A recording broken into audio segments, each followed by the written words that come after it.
a gift to Bihar by late Shri Narayan Das Grover साहब। उधर कौन है भाई, आवाज आ रही है? इस तरह की शिक्षा आम बच्चों के लिए संभव नहीं था। आप जो आज खड़े हैं, आज इस तरह के स्कूल में खड़े हैं, सबके लिए संभव नहीं था। मिशनरी स्कूल तो थे, लेकिन they were out of reach of the common people, सामान्य लोगों के पहुंच के बाहर थी। लेकिन उस महापुरुष महात्मा नारायण दास ग्रोवर, लोग कहते हैं ना कि रिटायर हो जाना, सेवा निवृत्त हो जाना, लेकिन सेवा निवृत्त होना एक शाब्दिक प्रक्रिया हो सकती है, एक जीवन की प्रक्रिया नहीं हो सकती। इसको इन्होंने, हमारे नारायण दास ग्रोवर ने बाखूबी साबित किया।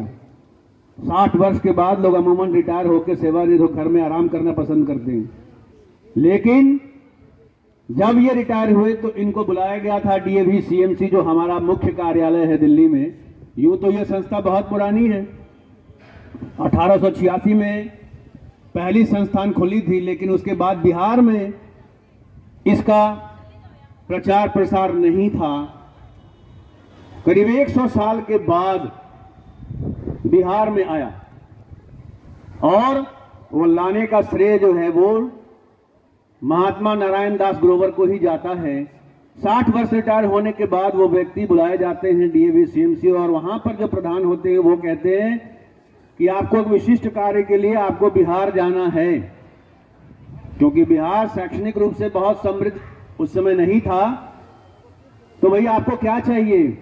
तो इन्होंने कहा, एक पेपर पर लिख के दिया था इन्होंने कि अनकंडीशनल सरेंडर, मतलब हमें कुछ नहीं चाहिए, ना हमें पैसे चाहिए आपसे, ना ही हमें कुछ और चाहिए। और आप समझ सकते हो कि एक व्यक्ति बिना पैसे, बिना किसी साधन के, उस वक्त के यूनाइटेड बिहार में, जब झारखंड और बिहार एक था, वो आए और आकर के बिल्कुल साधन विहीन व्यक्ति हो करके, लेकिन धीरे धीरे करके करीब 200 विद्यालयों की स्थापना की। और जिस विद्यालय में आप खड़े हैं, doctor GL Datta DAV public school Kankarbagh, इस विद्यालय को स्थापित करने में उन्होंने कितनी मेहनत की थी वो मैं जानता हूं, क्योंकि मैं भी उस समय उनके साथ था। इस विद्यालय की स्थापना के लिए, जहां हम आज खड़े हैं, इस भूमि के लिए